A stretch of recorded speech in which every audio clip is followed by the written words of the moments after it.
Thank you, Rabbi. I'm just calling up my my talk. I lost it here for a second, but I'm retrieving it. And here we are. Thank you very much. Good afternoon, everybody. Shalom. When I took on this Elul talk assignment on the topic of reconciliation, I thought it would be an interesting connection for me. Tying it into a spiritual context seemed right up my alley, since helping building bridges for disputants is at the core of my profession as a mediator. So I embarked on my Torah egg hunt for some reference, and I frankly wasn't surprised when I didn't find a simple recipe or cliff notes on the topic. I was reminded that we Jews in typical fashion don't play the game of reconciliation out in one easy soundbite, in one inning, in one word, or in one act. It is usually a long, small ball, reflective process that takes all 9 innings and maybe even then some extra ones. Ted Einhorn reminded me of that the other day when he referred to the practice and preparation leading up to these days of holiness approaching us. Making apology alone is difficult enough. Add to that yin the yang of receiving forgiveness, and we can see the intricacies of this process better. It's one of thoughtful self-exploration of perhaps some things we don't like very much about ourselves, and refinding that which is best and lasting within us, and perhaps more importantly, between us.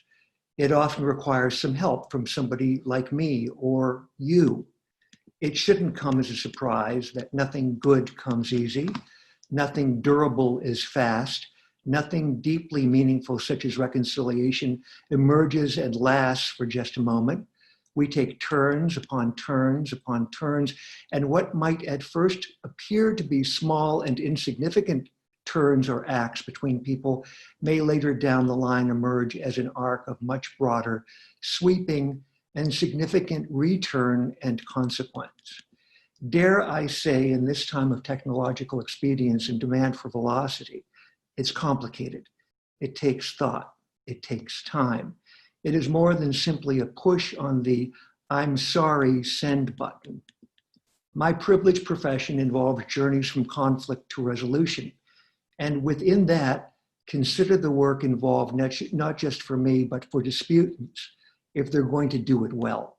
Moving from reactive to reflective, transaction to relation, mistrust to trust, talking to listening, even taking to giving. And to be durable, to be sustainable, it needs to go beyond the mere words spoken at a face-to-face meeting, just as it needs to transcend those words that might be spoken and prayed during 10 holy days at the beginning of a year. I have found that durable and sustainable resolution and reconciliation between people who have been in conflict requires their participation and sweat and acts, and the rewards are extraordinary. This view is echoed by many of our great theologians. Martin Buber wrote that a human becomes whole not by virtue of a relation to himself only, but rather by virtue of an authentic relation to another human being. The notion of authenticity doesn't simply happen to us. It is more often a discipline, a practice that involves thought and work. Becoming truly holy is stated by giants like Abraham Joshua Heschel in his Between God and Man, play out in totality only when we interact beyond our own being and elevate our words to actual behaviors between me and you, between man and man, small acts, acts of kindness, appreciative and reassuring acts, acts of reconciliation can be such important, essential building blocks and gateways to larger and deeper connection and impact in refinding that which has been lost between people who are estranged for so many reasons. And it isn't different on the world stage. Northern Ireland occurs to me as an example and a good analog to Eretz Yisrael, albeit Northern Ireland is really simpler. I've had the privilege of meeting and listening to Senator George Mitchell, who mediated the Belfast Accord And he told me that he wasn't worried about that Good Friday at Easter Sunday in 1998 when the peace treaty was signed. Rather, he was much more concerned about the following Monday, when people would be left to themselves with the choices of how to act with one another with respect to the treaty once the mediators had left. The momentary drama and flourish in a mere declaration of reconciliation or peace in personal affairs or on the larger political stage have no meaning unless they are somehow connected to the individual lives and acts that need to act consistent with the words.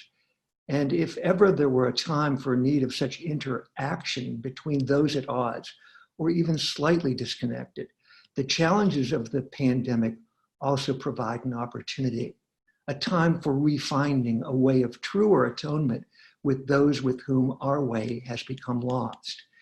And so may this sounding of the shofar remind us to make thoughtful and mindful reflection of the small blessings of what we might think and say personally, but more importantly, what we do and how we act between human and human, especially those of us who have lost their way with each other as we work to re-find it.